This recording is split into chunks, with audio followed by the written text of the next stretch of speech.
Na rubrica Leituras com Pedro Mexia deste mês falamos de Castelos Perigosos, de Celina, edição é Primatur, mas também deste livro chamado Lavores de Ana, de Ana Cláudia Santos, edição Companhia das Letras. Pedro, é uma autora portuguesa, tradutora. Porquê é que escolheste este livro? Escolhi este livro porque o livro confirmou aquilo que tinha sido para mim uma grande surpresa, que foi o primeiro livro dela, que é um livro de contos que passou um pouco despercebido, chamado A Morsa, que é este livrinho aqui, que se procurarem encontrarão. Não é muito fácil, mas chega-se lá facilmente se procurar. E eu fiquei muito impressionado com os contos. Gosto muito de contos e há muito tempo que não lia uma contista ou um contista, nem homem nem mulher, novo, muito interessante. E fiquei muito impressionado com a variedade e com a inteligência dos contos, em particular com um deles que é uma personagem que quer voltar aos sítios onde viveu, onde nasceu. É o primeiro conto, logo sim. Onde foi criada e de certa forma falta-lhe coragem para isso, porque é sempre difícil voltar a certos sítios, então vai lá através do Google Earth, viagem, ou seja, é um regresso a casa, ou à antiga casa, ao antigo bairro, sentado em sua casa a um computador, e então tem esse ecrã de proteção. E esse texto, há outros, mas esse texto impressiona-me bastante. Este é ela faz questão de dizer que é uma novela e não um romance. Que não um romance, e eu acho que ela tem razão no sentido em que tem a novela define-se, entre outras coisas, não apenas pela extensão, e de facto o livro não é muito extenso, mas também por tratar de uma única situação. Não há uma galeria infindável de personagens, não há uma progressão narrativa muito densa ou muito substancial. É sobre alguém que se parece muito com Ana Cláudia Santos, da Badana, porque eu, enfim, conheço-a, mas mal a conheço, não é? Via 2 ou 3 vezes, e portanto mas não é preciso conhecê-la para perceber que há aqui uma série de fatores, nomeadamente ela ser tradutora, a personagem também ter vivido em Itália, e o livro passa-se em Itália. O livro passa-se em Itália como a tradutora. O livro é interessante porque é um livro sobre a ideia da viagem, da aventura especificamente da aventura romântica, de encontrar alguém noutro país, com outra cultura, mas depois que esbarra com todas as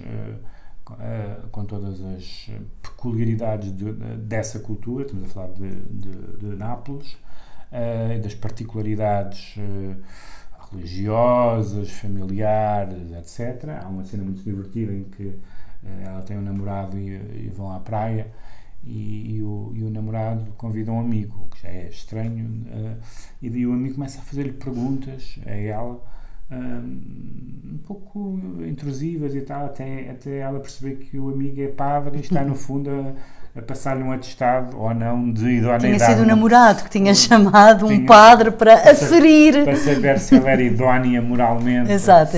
E portanto é esse choque, e depois há o choque, esse mais benigno, com a língua, com uma língua, enfim, como se sabe, a Itália é um conjunto de sotaques e dialetos, não é? De línguas regionais. Todos nós temos a noção do cinema, nomeadamente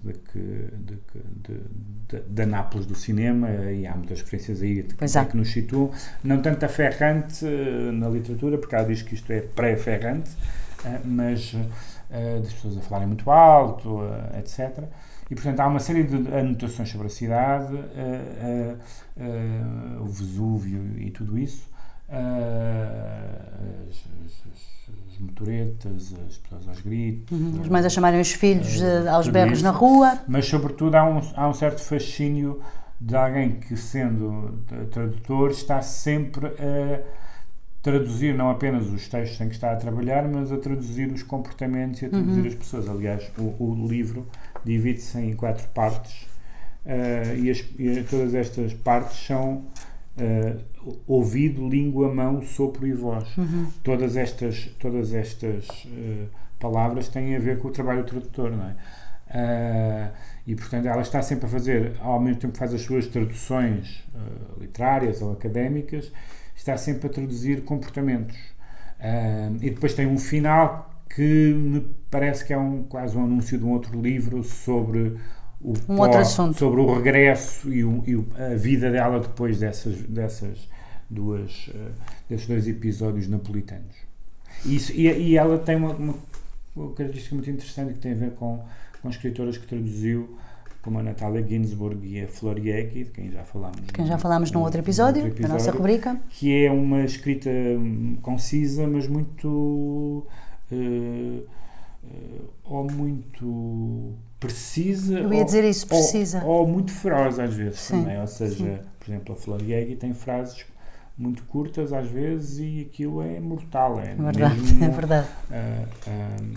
E portanto também trouxe alguma coisa, não virá só daí, mas também tem muita coisa da literatura italiana contemporânea. Enfim, a Ginzburg já morreu, mas a Flor Jäcki ainda não, e portanto esses dois lados de a língua estrangeira, os modos de ser estrangeiro, os modos de ser de um estrangeiro, sendo que no caso a estrangeira é ela, ou até uma frase que é muito definidora do que se passa ali, que é quando as pessoas perguntam acerca dela a quem é que pertence. A quem é que pertence.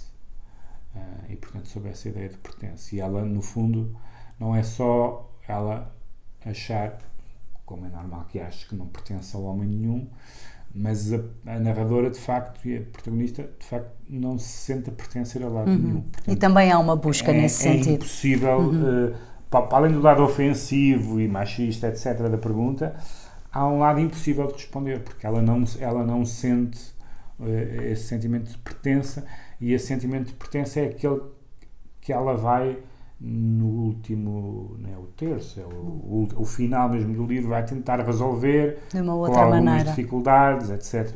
Não vale a pena estar a estragar o final com aquilo que me parece ser uma abertura para uma continuação. Não sei se será, mas a mim soou-me como isso.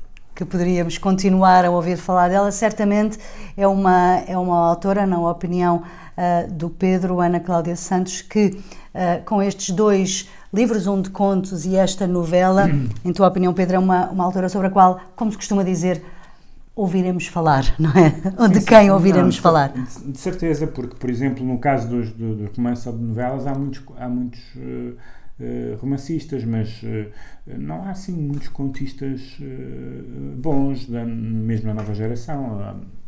Na verdade, há 3 ou 4. Realmente bons, há 3 ou 4. E vivos há 7 ou 8. Porque, por uma razão que não tem a ver sequer com talento, é que nos países onde há muitos contistas, há muitas revistas onde publicar contos. Sim, portanto, sim. Isso é um ecossistema que explica que as pessoas possam, ao longo de 10 anos, publicar artigos na Atlântica e na New Yorker e não sei o quê, e depois fazer um livro. Cá em Portugal, praticamente não há revistas de contos. Houve uma revista de contos, onde, aliás, a Ana Cláudia Santos se estreou, penso eu que terá sido o primeiro texto dela publicado, que era a Ficções, dirigida por Luísa Costa Gomes, mas neste momento quem é que publica contos? Às vezes alguma revista no verão, contos de verão ou coisa do género. Mas até por isso esse livro não é necessariamente que seja melhor do que este, mas a mim surpreendeu-me mais, porque são contos tão fortes e tão originais que eu sabia. Portanto, quando saiu o segundo livro, eu disse, eu só li este para aí 2 anos depois de ele sair, ou coisa do género. E quando eu soube que o Lavor de Ana ia sair, eu disse, não, este é para mim. E tive sorte de poder escrever sobre ele. Este é para mim, quer dizer que quero escrever sobre ele. Então, Ana Cláudia Santos, Amorça, edições Humus, um livro de contos, Companhia das Letras, Lavores de Ana, e neste episódio deste mês falamos também de Castelos Perigosos de Céline. Razões de sobra para nos escutar, já sabe, como costuma acontecer nas plataformas habituais.